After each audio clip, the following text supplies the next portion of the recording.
Okay, good afternoon, everybody. So my name is Josh Killeen, and I'll be facilitating the webinar today. So I work for the Canadian Parks and Wilderness Society, or CPAWS. We're a nationwide environmental organization focused on conservation and protection of public lands across the country. So we actually have two chapters in Alberta, Northern and Southern Alberta. And just a note, for the webinar today, there's both a Q&A function and a chat function. So if you want to say hi, say where you're from in the chat function, that's awesome. And then if you'd like to put any of your questions for our speaker, and you can do that at any time throughout the webinar, you can put those into the Q&A box. And then at the end of the talk, we'll get to as many of those questions as we can. So general chat in the chat box, and then questions for the speaker in the Q&A box. So I'm joining you from Edmonton today, located on Treaty 6 territory and within the homeland of the Otipemisiwak Métis Nation of Alberta. This land has been lived on, traveled, and cared for by Indigenous peoples since time immemorial. I'd like to acknowledge that I live and work in the traditional territories of the Cree, Blackfoot, Métis, Nakota, Haudenosaunee, Dene, and Anishinaabe. As a newcomer to Canada, I'm deeply honored to have the opportunity to learn from and collaborate with Indigenous peoples and to really reflect on what it means to act in the spirit of reconciliation. And today we're talking about fire. And I think one way or another, we're all affected by wildfires, and how to live with fire is becoming top of mind for more and more people. And we have so much to learn from how Indigenous peoples across Canada and indeed the world utilize and steward fire. So I'm really excited today to have Dr. Amy Cardinal Christianson with us to speak to us about Indigenous fire knowledge and stewardship. Dr. Amy Cardinal Christianson is Métis. She grew up in Treaty 8 territory in Northern Alberta, and she works as the Senior Fire Advisor for the Indigenous Leadership Initiative, and was formerly a research scientist with the Canadian Forest Service and an Indigenous fire specialist in the National Fire Management Division of Parks Canada. She works with nations across Canada on fire stewardship practices like cultural burning, and collaborates with Indigenous peoples from around the world on decolonizing land management. She also studies wildfire evacuations and advocates for Indigenous wildland firefighters. She's the co-author of the books First Nations Wildfire Evacuations, A Guide for Communities and External Agencies, and Blazing the Trail, Celebrating Indigenous Fire Stewardship. She also co-hosts the Good Fire podcast, which looks at Indigenous fire use around the world. It's now on season 3, I believe, and well worth checking out. She serves as a member of the Secretariat of the Thunderbird Collective, an advisor to the Red Fire Lab, a board member of the International Association of Wildland Fire, and a member of the International Research Advisory Panel with Natural Hazards Research Australia. And so with that, I'll hand it over to Amy to share her screen and get started on the talk. Thanks, Josh. Just let me know if I have any issues sharing here. Can you see that in okay, proper view? Okay, perfect. I see you saying yes. So hi, everyone. Thanks so much today for having me here to speak about a topic that I'm very passionate about. So yeah, as you said, I'm Amy. I currently work for Indigenous Leadership Initiative, and I'm going to get into that and the work that we do in Indigenous-led conservation. I think the first thing that I'm going to focus on is, when we're speaking about Indigenous peoples, what does that actually mean? So for many people, sometimes they'll say things like First Nation and Indigenous peoples, or, that Indigenous peoples and Métis, but in the Canadian Constitution, it basically says that Indigenous peoples in Canada means all three groups. So the First Nations, of which there are hundreds in Canada, many of which that have distinct languages, all of which have distinct cultures, the Métis, and then the Inuit as well. So just so you know, when I'm speaking in this presentation, I'll just use Indigenous people generally, unless I'm speaking specifically about something that only applies to either First Nations, Métis, or Inuit. So this is my family. So I'm from the Cardinal and Labakan families. So on the Cardinal side of my family, we're from a disenfranchised band called the PACs band, which means Little Bird in Cree.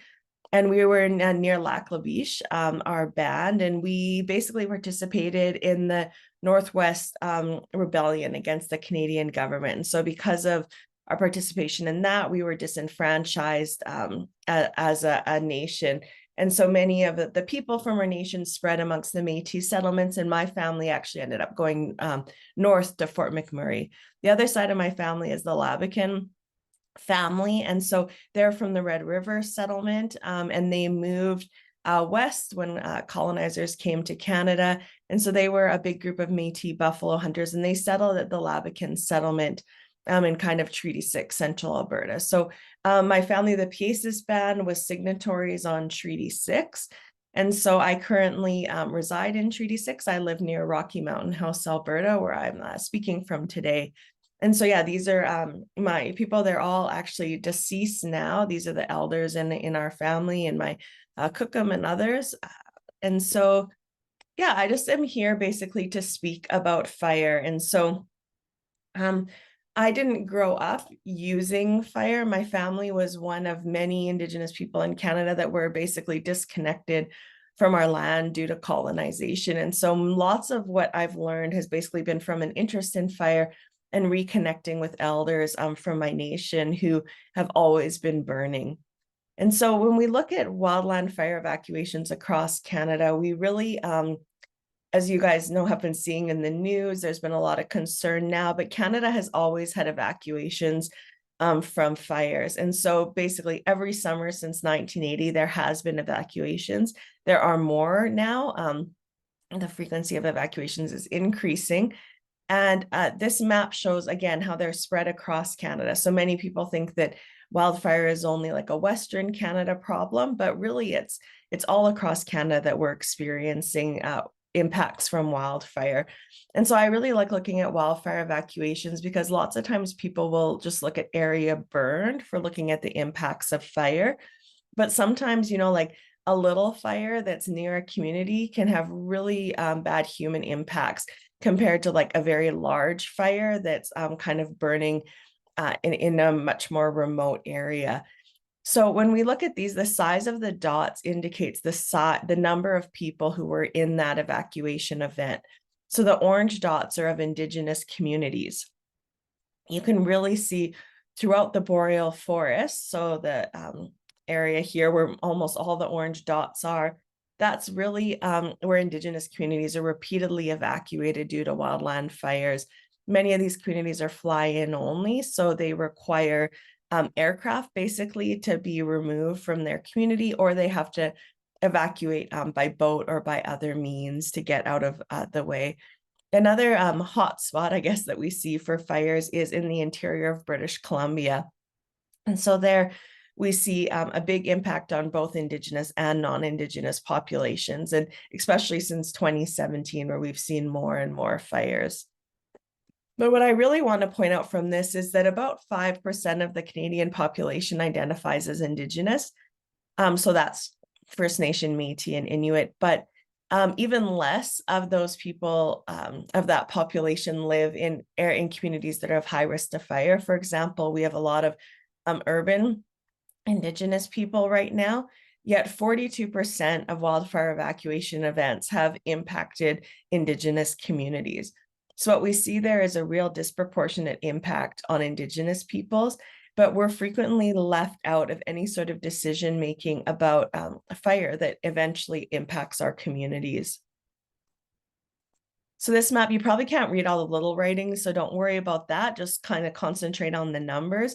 This is showing repeat evacuations. So in the last, from 1980 to 2021, communities that have been evacuated, more than once.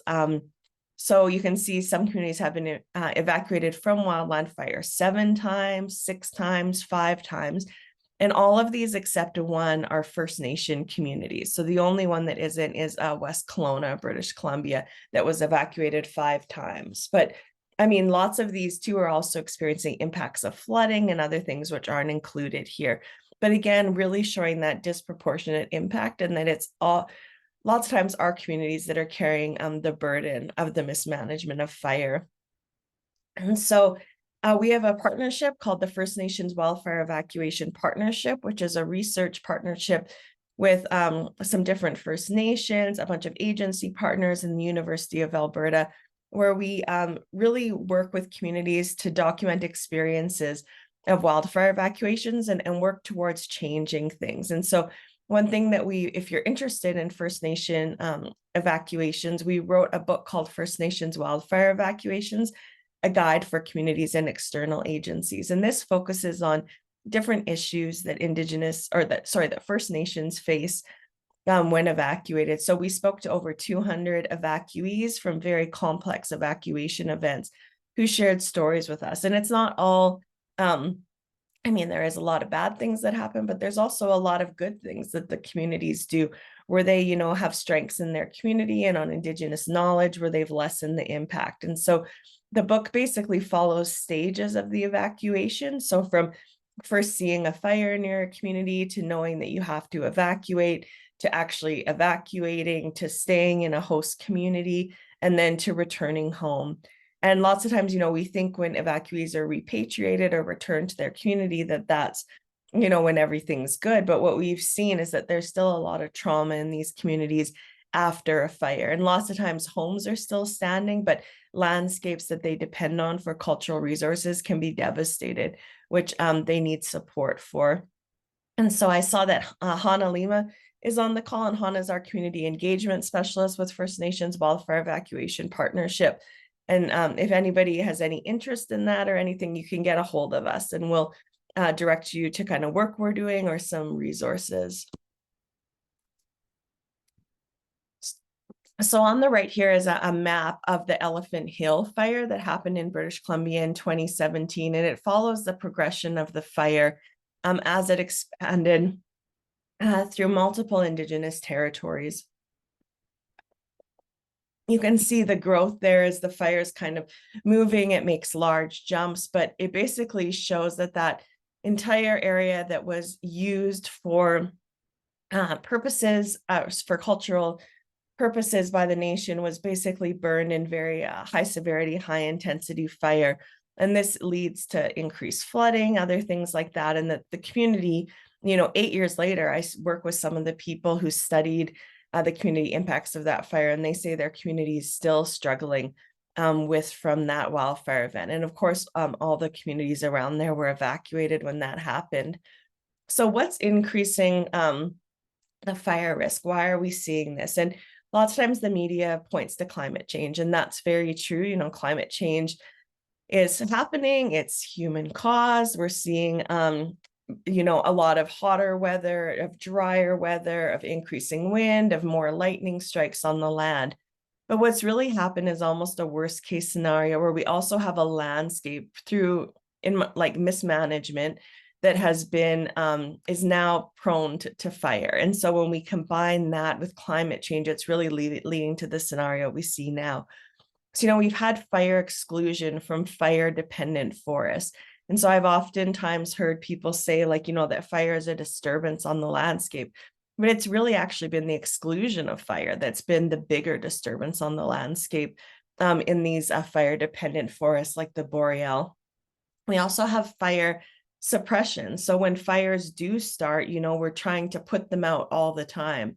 Recently, we've kind of returned to these or started these let it burn policies where sometimes they'll let fires go. But for the most part, we still are very strong on fire suppression and very good at it, to be honest, in Canada too. For the 70s, 80s, 90s, we were excellent at fire suppression. But what it's caused is a big buildup of vegetation, again, in these fire-dependent forests that need fire. There's also been significant kind of landscape changes, forest management practices that have occurred, including, logging, cut blocks, leaving slash, chopping up the land. And then also one thing I want to point out as well is that, wilderness or conservation movements have also been harmful. For example, they oftentimes remove humans or us from the landscape, and we're such an important and vital part of keeping and stewarding healthy landscapes, which I'm going to get into in a bit. And so even now when, a lot of times we're trying to correct problems that have happened from, excluding fire and other things where we have this increase of vegetation, we'll often have conservation groups come in that say, no, this is natural. We're not changing this. This is what we're, what nature is supposed to look like, but really it's not. So an example I often give too is like when you go to Banff, and you stand up and you see that like carpet of green coniferous trees on the landscape, the pines, the spruce and stuff, people think like, oh, wow, this is a beautiful natural forest. But really it's not. It's an unhealthy forest. And I'm going to get into that soon. We've also had expansion of the wildland urban interface. So more people living in the landscape in areas that are high risk to fire. And about 60% of First Nation reserves are located within or intersect the wildland human interface, which is kind of an area where we are at more risk to seeing human impact of wildfire. So what is Indigenous fire stewardship? I get this question a lot, and it's basically any activity where Indigenous people assert their rights over stewardship of fires in their territory. So of course, the most popular one lately that we hear about is cultural burning practices the communities are doing, but there's also, Indigenous-led decision-making over values protection. So, when we're doing firefighting, what should we do? What should we be protecting? Is a home worth protecting, or is like a part of the ecosystem? Is there an archaeologic site? Are there other things that also maybe might be protected? There's Indigenous-led community preparedness projects where communities identify, the needs of their nation and incorporated that into community preparedness plans. There's Indigenous-led firefighting teams, contract firefighters, and of course, Indigenous-led emergency management. And so a group I work with often is the Red Fire Lab. This is a piece of art from that group, and that's a lab that's really focused on Indigenous fire stewardship and research to support it. So what is Indigenous cultural burning? So one of the best definitions or easiest ways I've seen to describe it is from Stephen Pine, who's actually a white historian, but he did capture it well, that Indigenous peoples were wanted to replace fires of chance with fires of choice. And so when I speak with elders, it's often we hear this term cleaning the land. That was actually when I first got really interested in it. I was always hearing elders saying we need to clean the land. And I didn't understand what that meant at first, that what they were actually talking about was using fire to clean the land. So to remove kind of dead, downed, and unhealthy vegetation. And so we use fires then to achieve specific cultural objectives. So one elder from Northern Alberta said, I didn't set the forest on fire just for the sake of burning, but so that I could return to hunt the next year and live. And there's actually, we're very lucky, especially in Northern Alberta, is that a researcher named Henry Lewis came from California, and he was at the University of Alberta, and he documented Indigenous burning practices in Northern Alberta in the 1970s. And so he has various publications. He has a film called Fires of Spring. You can search it on YouTube. People have posted it on there, that where he interviewed elders then. So that was like, when I think back, that was 50 years ago. And it's like, what if we would have listened to those elders and what they were sharing with Dr. Lewis back then? But if you're interested, that's a really good way to, look kind of back at the practice from, a lens of people who aren't here anymore. So on the left is a picture of Indigenous people demonstrating a prairie fire start. So it doesn't say, but I would guess, we're guessing this is probably from the Blackfoot Nation. They have, the Blackfoot Nations, they have a very significant relationship with fire down there. We're working with quite a few now on reestablishing that link to fire, like the Piikani Nation and others. And on the right is a modern, I shouldn't say a modern burn, but a recent burn in Cumberland House that some Métis youth actually did. And you can see there the relationship with fire and snow. Like for them, a good time to burn is when there's still snow on the ground. And I mean, even for us in Northern Alberta, that the snow basically dictated when and how we would burn. You wanted snow on the ground when you were putting fire because it acted as natural fire break.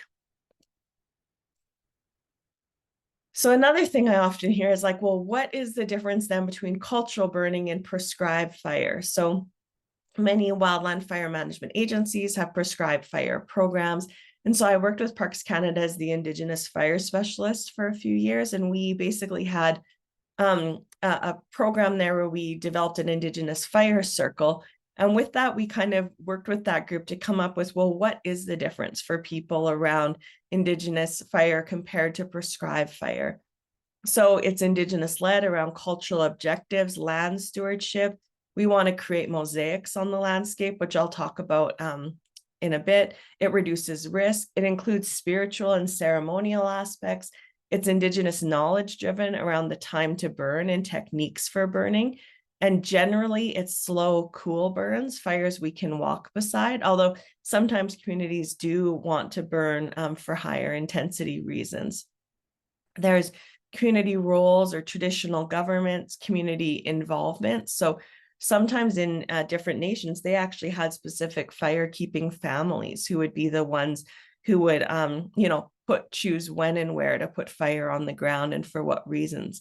It's ignition using traditional methods. So, trying not to introduce like gasoline, diesel, other things to the environment, especially when you're burning for specific types of ceremonial plants. It's more than fire. It's about us. It's about, having culture and being able to go to these healthy landscapes to practice our culture on. It's that fire is actually just a small part of it. And it's about living with the land. Whereas for prescribed fire, it's agency and organization driven. Its objectives are usually around hazard reduction or ecological, but a lot of hazard reduction burning is done in Canada. It's also sometimes referred to as production burning. So where they're trying to do as much in as little a time as possible, get a lot of fire on the ground, lots of times doing crown fire replication. So oftentimes varying in intensity of fires that they want to do. There's a paramilitary structure, a top-down approach. It's very bureaucratic if you've ever been on a agency prescribed fire. Ignition using accelerants. So lots of times like, using heli torches or ping pong balls, drip torches, other things like that to put fire on the landscape. It's a job. So people come in, they're given, a task to do. That's what they do. And they basically work off the land. And lots of times there's no, I heard from one elder, they were saying, we will be here and our nation will be here long after all these agency staff have moved on and moved away to other jobs or retired or things. So that's to them why cultural fire was so important. So we did I mentioned Cumberland House before. There's a great team up there with the Carrier family and other folks who are very passionate about cultural fire, and they've never stopped burning. Like that's one thing we often hear is that there's been a loss of knowledge of cultural fire. And like, yes, there has, but there's also these pockets where people have been burning the entire time. And so we worked with their community to develop what we call like a toolkit, but it's basically a website, wearefire.ca. And you can go through and find tons of different information about Indigenous fire, about the Cumberland House, understanding the politics, like different legislation and other things that keeps Indigenous people from burning, moving towards what they call their fire reconciliation, and then moving towards Indigenous-led fire prescriptions. And one really cool thing about this website is that it's all translated into Cree, and it's all in audio. So you can click on just below this paragraph in Cree here, there's like a little audio button. You can click on it and it'll basically read the Cree for you, and then it'll translate it into English. So the entire website is done like that. And so it's a really great way for Cree speakers and other people, and then for those of us to learn as well. And so I should say too, that, Cumberland House is in the Saskatchewan River Delta, which is just a beautiful and unique place. So I have a video here. I'm going to try and play it. Josh, can you let me know if you can't hear the audio? And if you can't, then I'll just stop it.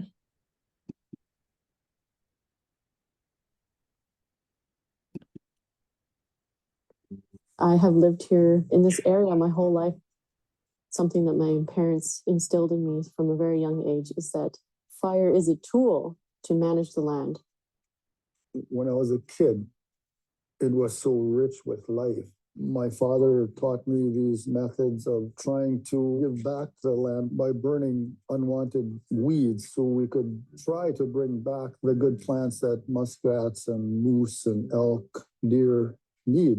And now we don't have that. Indigenous people had these intricate systems of managing and planning fire, but the government has continued to interfere with the sovereignty in managing our own lands. My girl, Michaela, and my family were always questioning why the muskrats aren't here anymore. And we had a colleague suggest that we do our own scientific study. So we did that. And in those 4 lakes, we burned half the lake and we didn't burn the other half. When we went back in the fall and took samples, we found that where we didn't burn, there's primarily 4 plant species. And most in that area were grasses that are not used by animals. In the spring, when we harvested muskrat on both sides, on the non-burnt side, the muskrats were 700 to 900 grams. And on the burnt side, they were 1,600 grams to 1,800 grams.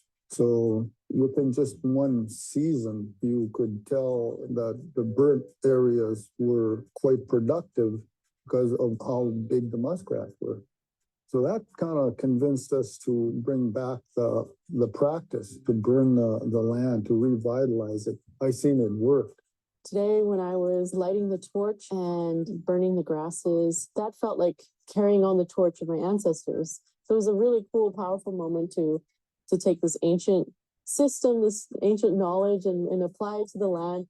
It makes me feel very good because I'm now carrying on the practice that my father taught me, and I'm able to share it with other people, that hopefully in the future that we continue this practice. This project started pretty small, like it was really just about the muskrats, and now it's actually gained momentum, and now we're actually teaching other Indigenous communities about these methods. It's not just going to be us, it's going to be a whole network.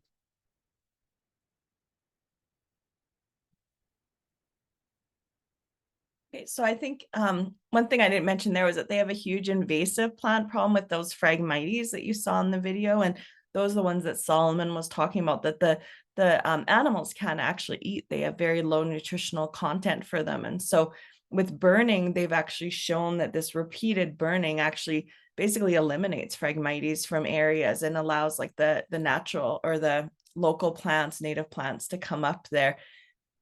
So Indigenous knowledge systems have been shown in multiple studies, to steward biodiversity, to provide nature-based solutions to climate change, and to reduce risk from disaster.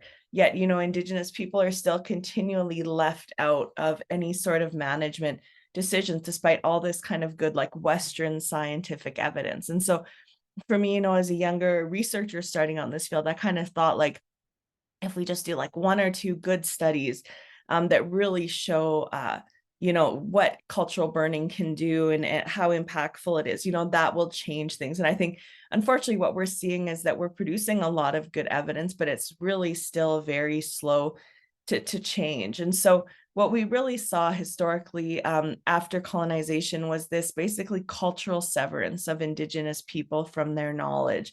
And so in fire, that was because of these fire exclusion or suppression campaigns. So wildfire management agencies that came in, I think the earliest anti-fire campaign was actually in 1610 in Newfoundland, where they said that Indigenous, like, people can't burn anymore. So they basically racialized light burning and delegitimized or erased Indigenous people and knowledge through 3 key narratives. So they basically discredited that fire was useful or good on the landscape, that whole idea of the savage narrative, that they were coming from Europe with superior ideas of how to manage the landscape, downplaying this whole idea of this vanishing Indian narrative that, we weren't around, there wasn't enough of us to steward an environment. Of course, that if we couldn't have stewarded like the entire boreal forest. And then this idea of erasure. So the whole terra nullius narrative that we hear often, that this was empty land, Indigenous people weren't managing it, we were just kind of surviving as best that we could.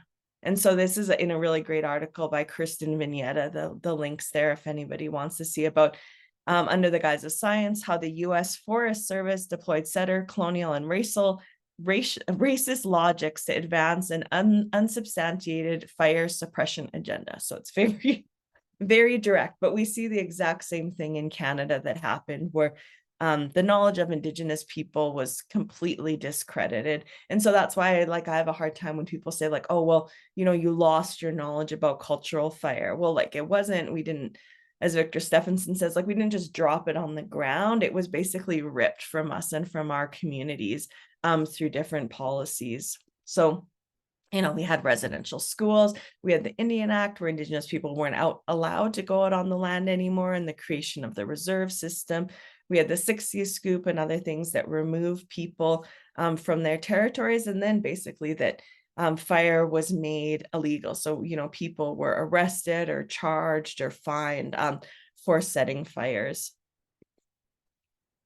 So this is to give an example again of kind of what's happened since the fire exclusion began in Canada. So on the top, you can see what I would call a much more healthier landscape. So this is one where it's very rich in diversity. So you can see all the way to the forest floor, you can see meadows, you can see different type of trees everywhere. This basically makes it easy for people and animals to move through different areas. You also have kind of pockets of older growth forests that would have been really helpful for getting different cultural resources or for animals.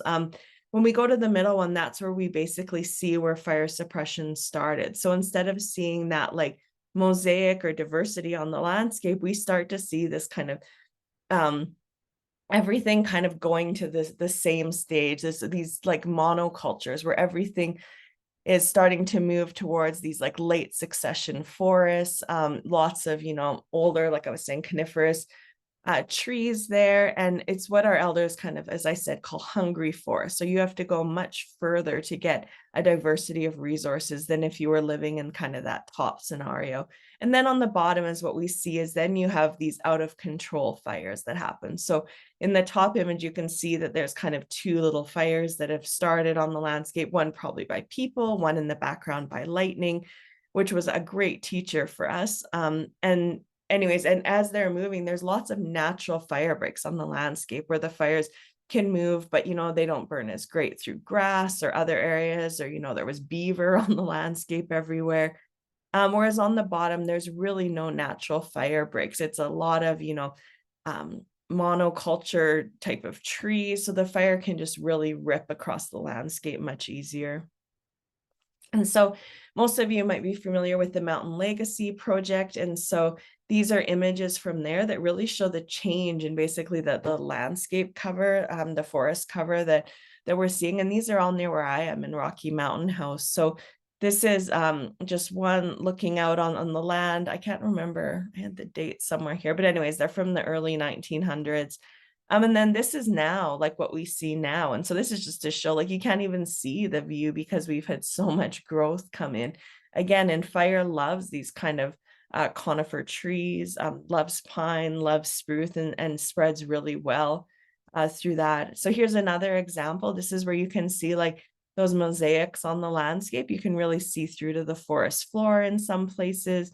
You can see a lot more patchwork meadows, especially when you look in the distance there. And then when we look here, this is current. Pretty much the only thing now to break up that landscape is the road.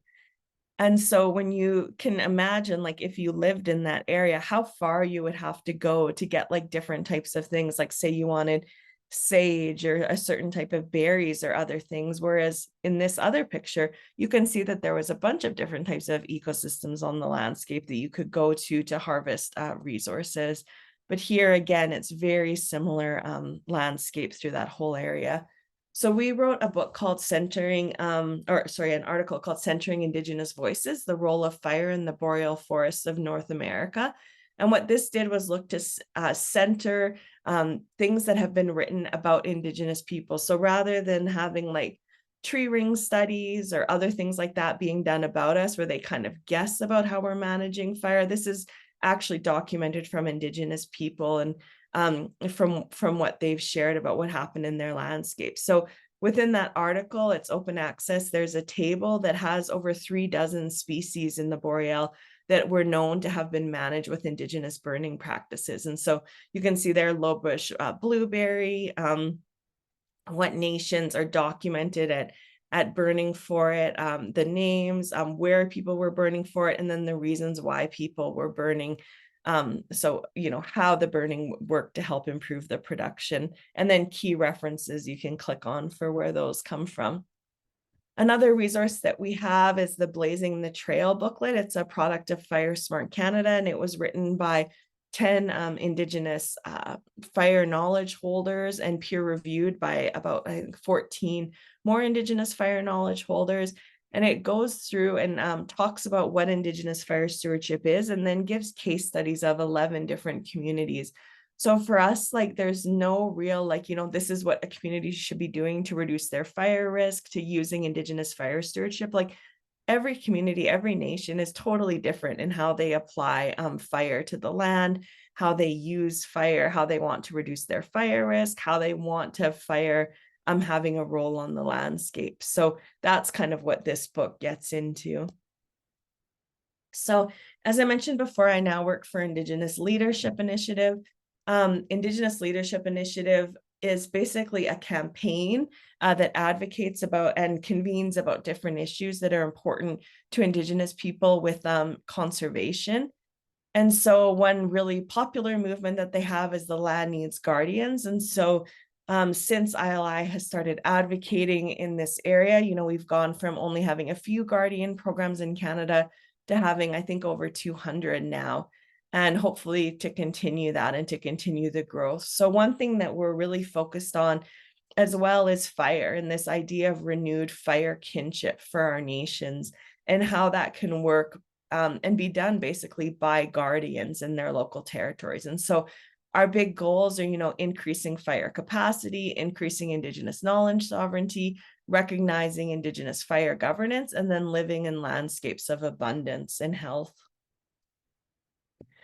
So we've done a bunch of different things. We have an Indigenous fire stewardship, what we call the state of play, but basically what people are doing in fire. There's a lot of interest in, still kind of that paternalistic attitude of people that want to help Indigenous folks, and a lot of funding doesn't actually go to Indigenous nations. It goes to these kind of non-Indigenous groups, government groups, others to kind of, help us or assist us in doing these things, or researchers who want to study us more. And so what we tried to do there was compile, what's actually going on, because there does seem like there's a lot of money, but very little of it's actually getting to communities. And so we worked with the Prince Albert Grand Council, we worked with the Blood Tribe, we worked with the Innu Nation, a bunch of others on looking at what they want to do in terms of fire in their region and how we can support them. And so Prince Albert Grand Council had a great project about equality of laws, where they looked at, what's keeping them from burning, what's the policies that exist there, and they recommended changes to all those policies to be put forward. The Blood Tribe is actually the first, they just got funding to have a fire guardian program there. So that's where Indigenous people from their nation will be employed year round in fire. So rather than looking at fire as a seasonal activity, it's having people on the ground all year doing planning, mitigation, burning, response, and then response, like when fires do happen or when they need somebody there. An initiative that I'm really proud of is the Thunderbird Collective. So this is basically a national working group on Indigenous fire stewardship. And so we have representation from all across Canada on our steering committee. We're going to be launching different things like a national fire camp. We're going to be having funding for supporting regional and local gatherings that people want to do about fire, or we can support them.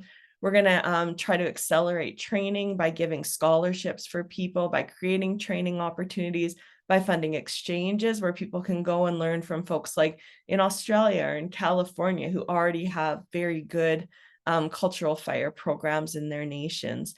And so our website should be launching for that, hopefully in the summer. for the Thunderbird Collective. So stay tuned for that. We're just signing kind of our funding agreement for the next 4 years. And so the Thunderbird Collective is actually housed within the Indigenous Leadership Initiative. But it's a great way to bring people together. A lot of times, like nations, they'll want to burn, they'll want to have their own firefighting crews, they'll want to do things, but they hit barriers repeatedly. And instead of trying to eliminate those barriers, you find sneaky ways to go around them.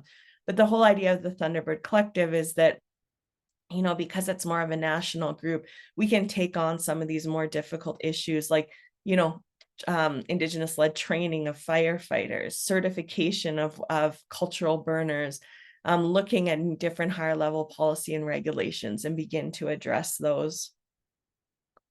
So a lot of people say like, oh yeah, this just seems like pretty easy. Why don't we just do it? Well, there's a lot of issues that we still deal with all the time. So there's still a very low recognition of Indigenous expertise related to fire.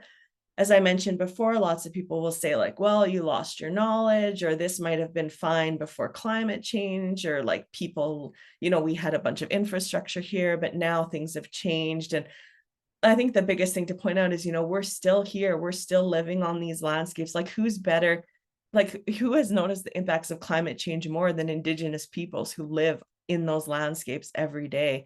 And one thing I constantly hear from elders is, that, yeah, we're going to have to change how we do things. Like they know that the fuel load out there is super high and that we might have to bring in like mechanical thinning and other things before we can start to do cultural fire safely again. So there's also huge power dynamics at play. So, everyone hates to give up power and funding. And there's also issues here related to Indigenous sovereignty and land back. So for example, if we say like, okay, and a nation has can burn, like nations right now can kind of burn on their reserves with smaller oversight. But if they wanted to go like on crown land in their territory, they're basically not allowed to burn. And so suddenly if maybe a nation was allowed to burn there, well, does that then admit that, the province is then saying that that's their territory? And then there might be other, legal or other repercussions that come from that in terms of land back and other movements. So I think that government tends to still be pretty hesitant basically in those things. There's also a lot of non-Indigenous interest and appropriation, as I mentioned before. A lot of money goes to outside interests, like not to Indigenous peoples directly.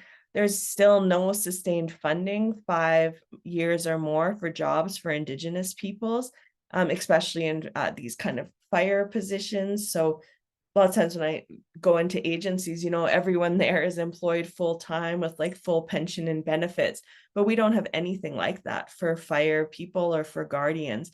And constantly having to chase funding makes it really difficult to, create long-term successful programs that people want to be involved in.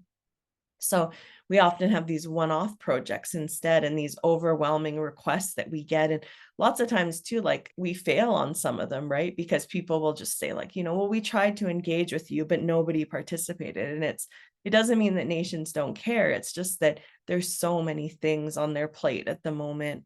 There's also huge issues of social justice around this. So again, it was Indigenous people who were stewarding the territory here. They basically were told, no, you can't do it. We have these current issues that we're seeing. And so for me, a natural thing seems to be like a social justice thing of, okay, let's like work with Indigenous people and start transferring to Indigenous leadership on some of these issues to make up for the past. This whole idea, as we were saying, of reconciliation. So I just wanted to point, I think that's my last slide. Some of the art throughout this was done by a youth named Jordan Twist, who works for the Red Fire Lab and has done amazing art and allowed me to use them for this presentation. And the last thing I guess I'll mention is the Good Fire podcast that Josh mentioned. It's available on all podcast platforms. We currently have 3 seasons. The first is the Good Fire season. The second is the Fire Back. And the third season comes out March 6th, and it's the Matriarch season where we speak with Indigenous women. And so we basically have different guests each episode, international guests from Africa, Peru, Guyana, Australia, the US, all over Canada, where we talk about Indigenous fire and basically share kind of best practices. So yeah, you can check that out if you're interested. So I'll just stop sharing my screen now.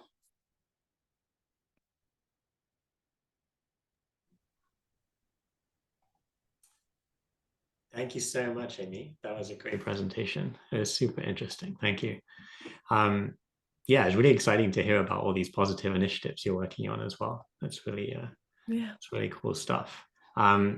So we're going to have a little Q&A session. So please do put your questions into the Q&A or in the chat is fine too, and I can read those out. And while you folks are typing, I'll start us off with a question. Yeah, you talked a little bit about this idea of decision-making over values protection. And I was kind of intrigued by that. I was wondering if you could expand on, like, what does that look like when you see a shift in values protection when you're managing in an area and moving to Indigenous decision-making? Yeah, so I think one of the big things, and the example that I often use, and some of it comes from my colleague Alex Zahara wrote a great paper on it, looking at Saskatchewan and the whole idea of Indigenous-led values is, for example, like say there's, like fire management agencies love to protect structures, right? Like that's their thing. And so they'll say like, we deployed sprinkler systems, all these things. And I mean, it's great. It's super important. We need to do that. But one thing that I always find it like quite odd is many times they'll like set up like for trappers cabins, for example. So, someone has an older trappers cabin in the middle of the bush.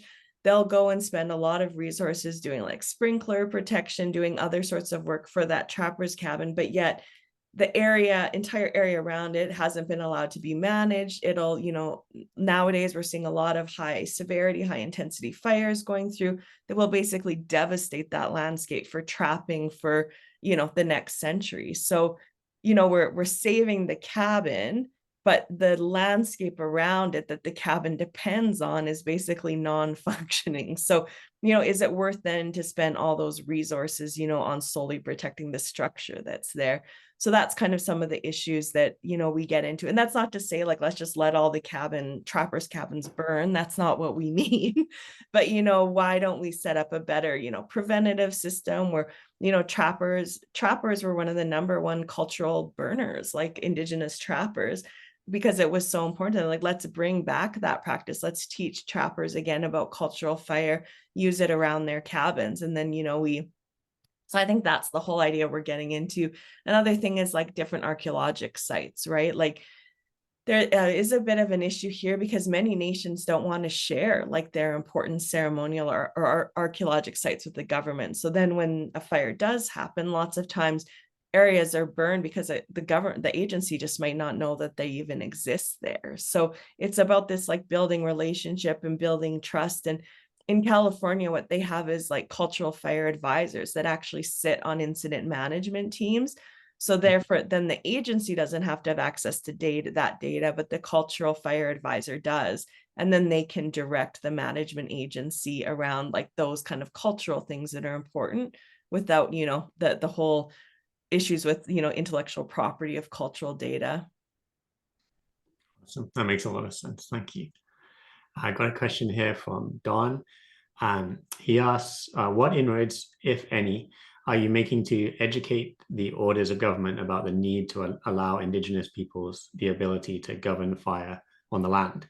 It seems this is an important and overlooked management issue that has prevented putting fire governance back in the hands of Indigenous peoples.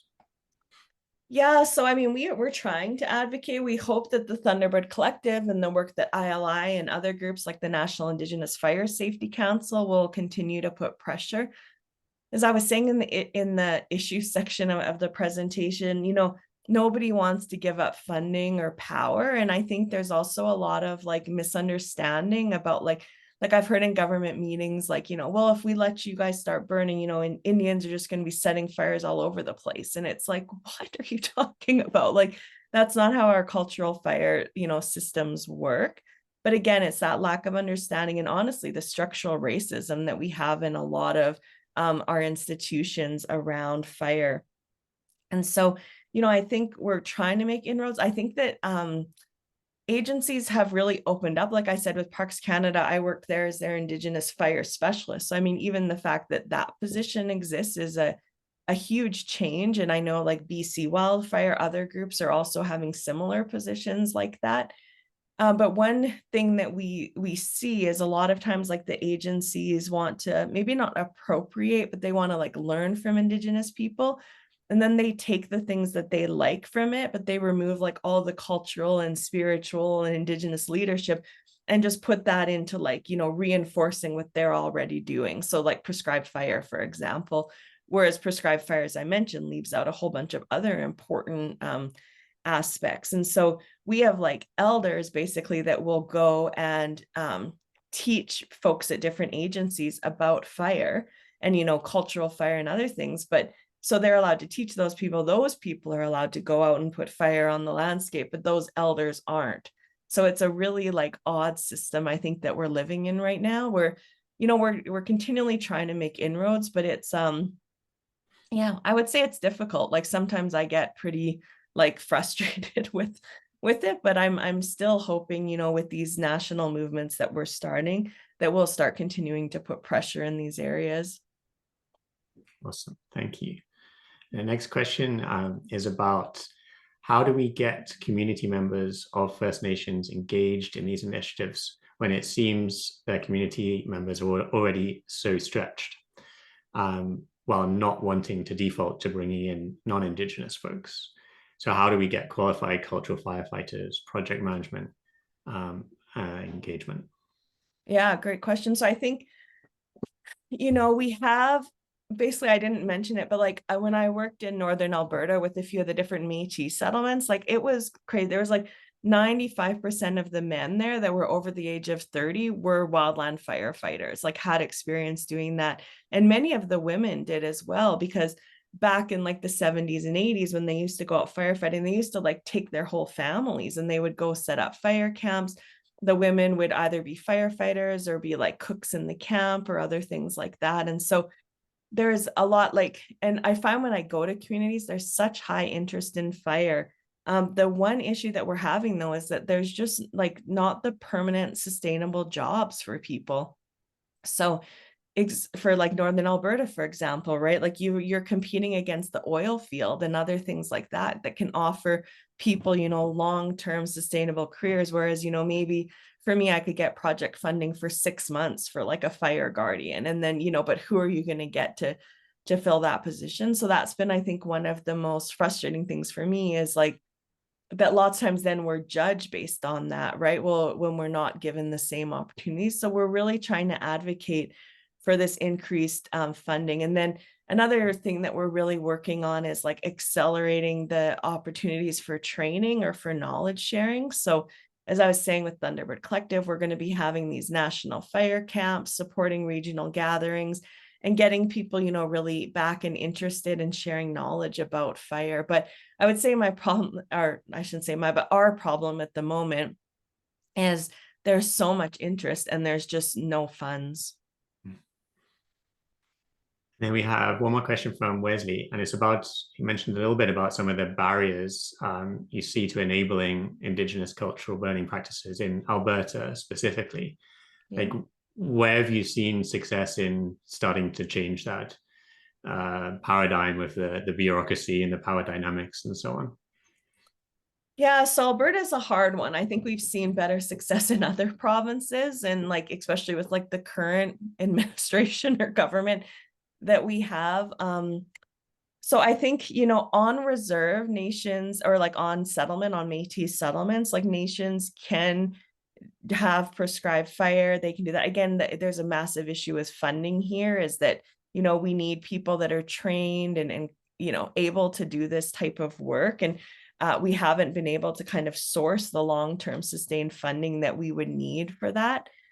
There's like, basically right now, Indigenous people can't go out and just, burn on Crown land, right? That's considered an illegal activity. And for many, with Alberta wildfire, like I know even sometimes nations feel like Alberta wildfire like oversteps on. So even if they wanted to do a cultural fire on their reserve, which they're supposed to be allowed by Indigenous Services Canada, they feel like, nervous to do it because they feel like Alberta Wildfire will just come in and put out the fire, make a production or something. And again, that depends on the relationship between like the local nation and then like the regional wildland fire group there. So I think like for me, yeah, Alberta's a bit of a hard one, especially at the moment. So currently, like in their provincial regulations and law, it's that, only people with certain training working in Alberta wildfire can do this type of work. And so that's one thing, we need to address and try to change. Thank you. And then I think we've got time for one more question. So from William, who says the city of Edmonton is planning to help coordinate a cultural burning program in the coming years. The city would provide resources to help ensure that fires don't escape burn areas. And we're planning on inviting some highly skilled Indigenous wildland firefighters as well. We understand that the program must be led by Indigenous elders and knowledge keepers. Do you have any advice or words of wisdom to help with this initiative? Sure. So, I think that's really exciting and great. I think that's the thing for me. That's always the hope is like sometimes when we look at provincial or federal, it's just so difficult. There's just so many barriers in the way, but it's really local initiatives like this. That's where we're really making good and important successes. So yeah, that's awesome. And I think too, you can email me or something and I can maybe send you some advice of different elders or other people that I have in that region that could potentially help. I think, as you know, being with the city of Edmonton, it's important to get like the local territorial or like the people whose territory is in that region involved. And I'm just trying to think actually if I know anyone specifically from those areas. But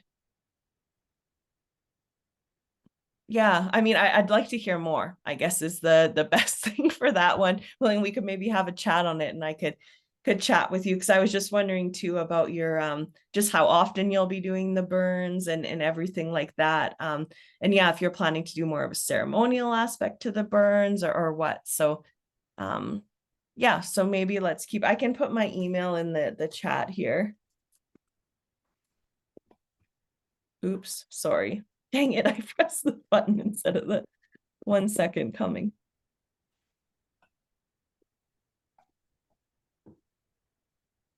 Perfect. So I was just going to say, so one way, like easier way is like private land, right? Or land owned by cities or municipalities that we can get around some of these different regulations. And that's a good place to start really and start showing best practices of what this can be. Perfect. Okay, thank you so much. I think we're about at time, so we'll wrap it up there. Thank you so much for the presentation, Amy. And thank you all for attending and listening and asking some great questions as well. And have a great afternoon.